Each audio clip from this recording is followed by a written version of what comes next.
Hai semuanya, selamat datang di channel ini, tempat dimana belajar jadi lebih menyenangkan dan kreatif. Di video kali ini kita akan belajar cara membuat mind mapping sejarah Indonesia dengan Canva. Mind mapping adalah metode belajar visual yang sangat efektif untuk memahami dan mengingat informasi dengan cara yang lebih struktur dan menyenangkan. Dan dengan bantuan Canva, semuanya jadi lebih mudah dan estetik. Jadi siapkan laptop atau HP, login ke Canva, dan mari kita mulai. Sebelum masuk ke tutorialnya, kita bahas sedikit apa mind mapping itu. Mind mapping adalah teknik mencatat yang menghubungkan ide-ide utama dengan subtopik dan detail yang lebih kecil, dengan menggunakan bentuk cabang seperti pohon atau jaring. Otak kita jadi lebih mudah mencerna informasi. Khusus untuk pelajaran sejarah Indonesia, mind mapping bisa membantu kita menyusun urutan peristiwa, tokoh penting, hingga dampak-dampaknya secara runtut dan visual. Langkah pertama adalah membuka situs Canva di www.canva.com. Jika kalian belum punya akun, kalian bisa daftar gratis menggunakan email, Google, atau Facebook. Setelah login, klik tombol buat desain baru di pojok kanan atas, lalu pilih ukuran custom. Kita gunakan 1920 dikali 1080 pixel agar muat banyak elemen. Canva punya banyak template mind map yang bisa langsung kita pakai. Ketik mind map di kolom pencarian template, pilih template yang bersih dan mudah dimodifikasi. Usahakan yang tidak terlalu penuh elemen dekoratif agar informasi sejarah tetap fokus. Klik template pilihan, lalu klik gunakan template ini. Sekarang kita masuk bagian utama, mengisi mind map dengan materi sejarah Indonesia. Sebagai contoh, kita akan buat mind mapping tentang perjalanan kemerdekaan Indonesia. Berikut struktur cabangnya. 1.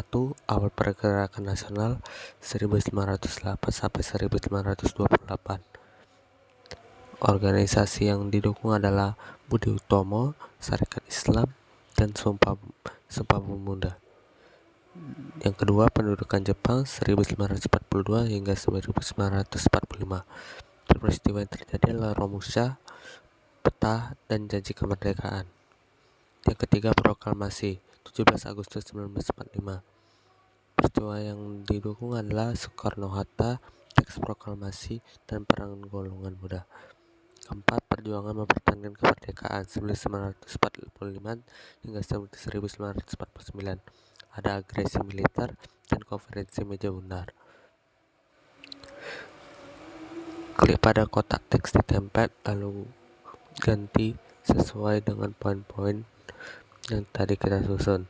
Gunakan font yang mudah dibaca, misalnya Poppins atau Open Sans. Untuk setiap cabang, kalian bisa beri warna berbeda agar mudah dibedakan. Pilih skema warna yang harmonis, misalnya biru, hijau, oranye, dan merah. Kemudian menambahkan ilustrasi dan ikon. Agar lebih menarik, tambahkan ikon atau gambar yang relevan. Misalnya tambahkan ikon bendera untuk proklamasi, ikon tangan untuk pergerakan nasional, atau ilustrasi tank untuk masa agresi militer.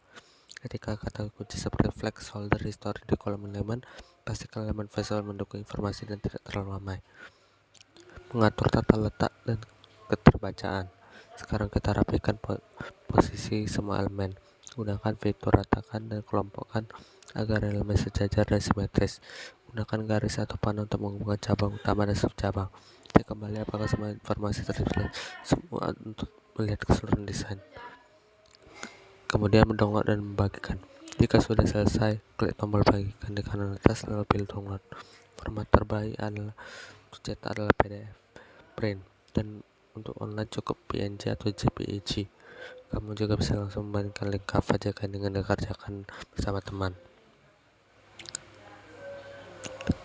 Dan kemudian mind mapping telah selesai. Sekarang kalian sudah bisa membuat mind mapping dari Indonesia sendiri dan Canva.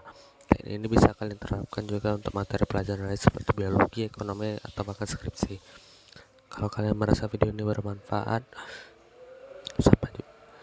sampai jumpa di video berikutnya dan terus semangat belajar.